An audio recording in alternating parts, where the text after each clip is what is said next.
El problema que planteamos a la mañana, en la clase de consulta del segundo principio, fue el problema 683 del libro de Sengel, donde dice: un tanque rígido, aislado, de 0,5 metros cúbicos, contiene 0,9 kilos de dióxido de carbono a 100 kilopascales.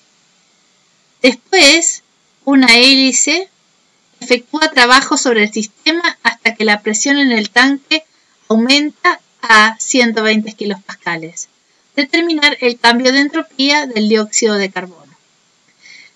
Antes de empezar con este problema, necesitamos marcar nuestro sistema.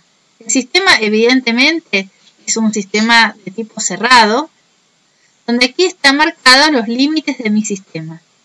Una vez que marco los límites de mi sistema, planteo el primer principio de la termodinámica, aplicado a un sistema cerrado. Delta U es igual a Q menos L. Veo que atravesar las fronteras de mi sistema, donde incluyo a la hélice dentro del sistema junto al dióxido de carbono, veo atravesar trabajo. Entonces, el balance queda de esta manera: delta U es igual a menos L. Delta U es la masa por U2 menos 1 igual a menos L. Por supuesto que en estas condiciones, 100 kilopascales y 0,5 metros cúbicos, el dióxido de carbono se va a comportar como un gas ideal, porque la temperatura crítica y la presión crítica, que están anotadas aquí en el diagrama, me indican que si yo hiciese un diagrama presión-volumen, por ejemplo, para el dióxido de carbono, veo que la presión crítica es 7,39 megapascales, es muy superior a la presión de trabajo, que es 0,1 megapascales, que en este problema quiere decir que estamos en una zona, por esta por ejemplo, donde podemos decir que el dióxido de carbono se comporta como un gas ideal. Por otro lado, si lo estudio a través de la temperatura crítica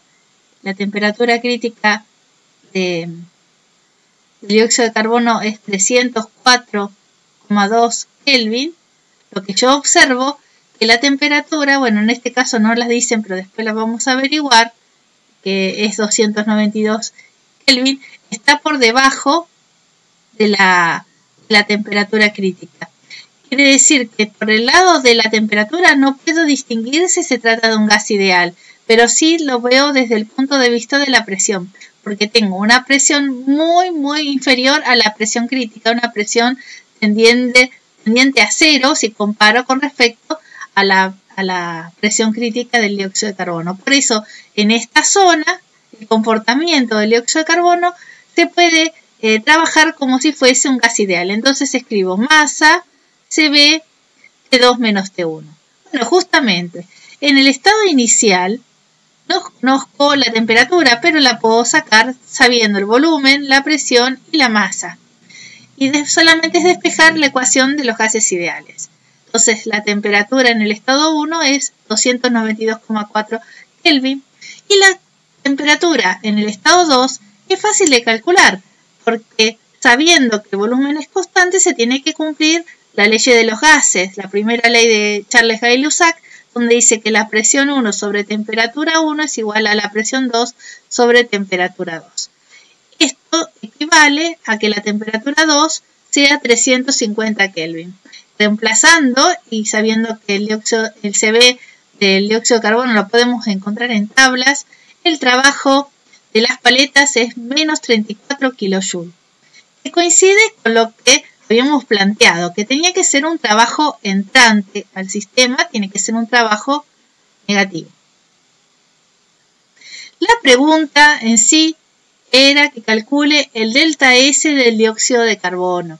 A priori sabemos que el delta S puede ser un número mayor a 0, menor a 0 o igual a 0, porque no me están preguntando la entropía generada. Ese sí es un número mayor o igual a 0. Me están preguntando el delta S del dióxido de carbono. Por consiguiente, El delta S del dióxido de carbono se puede calcular a través de 3 ecuaciones para un gas ideal. Cualquiera de las 3 son equivalentes. Si utilizo esta ecuación, tendré que escribir las presiones y las temperaturas. Si utilizo la segunda, como sé que el volumen se mantiene constante, me ayuda a resolver más rápidamente la ecuación. Bueno, aquí están los valores de los CB y los CP del dióxido de carbono. La respuesta da 0,11 kJ Kelvin. Ahora, alguien me puede preguntar, y bueno, las paletas, vos las consideraste dentro del sistema, entonces tendrías que calcular el delta S de las paletas. Bueno, esta es la pregunta, es el delta S del dióxido de carbono, y aquí terminó mi problema, era esta la situación particular. Ahora, si yo necesitase calcular el delta S de las paletas, que no lo escribí acá, pero lo podemos agregar, el delta S de las paletas va a ser igual a la masa, valor específico, logaritmo de la temperatura final de las paletas sobre la temperatura inicial de las paletas. Ahora, yo no sé qué material tienen las paletas ni la masa de las paletas, entonces este valor lo considero que no lo puedo calcular y por lo tanto no lo tengo en cuenta, pero sí existe y si lo necesitase me tendrían que dar los datos necesarios. Tampoco me piden la entropía generada, pero bueno, me voy a animar a escribirla. Entonces el delta S del sistema, que es el dióxido de carbono más las paletas, que dijimos que no teníamos datos para calcularla, menos la integral del diferencial de Q sobre T. Entonces, ¿qué es este término del diferencial de Q sobre T?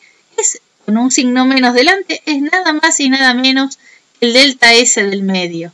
Entonces, delta S del sistema más el delta S del medio es la variación de entropía del universo o la generación de entropía. Por supuesto, como es adiabático, no tenemos la integral de Q sobre T, ese valor vale 0. En la entropía generada, entonces, es directamente la variación de entropía del dióxido de carbono. Ahora, si yo necesitase dibujar en un diagrama temperatura, entropía, la evolución del dióxido de carbono desde el estado 1 al estado 2, debería dibujar las dos isobaras y los dos estados, el 1 y el 2. Y lo que obviamente yo tengo que tener en cuenta que el estado 2 tiene que tener una entropía que va a ser superior a la del estado 1.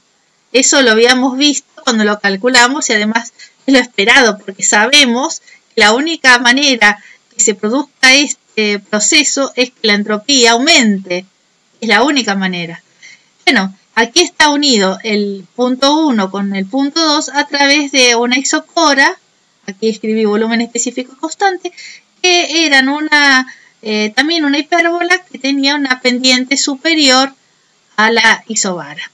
Está unido líneas de puntos, no sé si se ve claro, líneas de puntos porque es un proceso obviamente irreversible.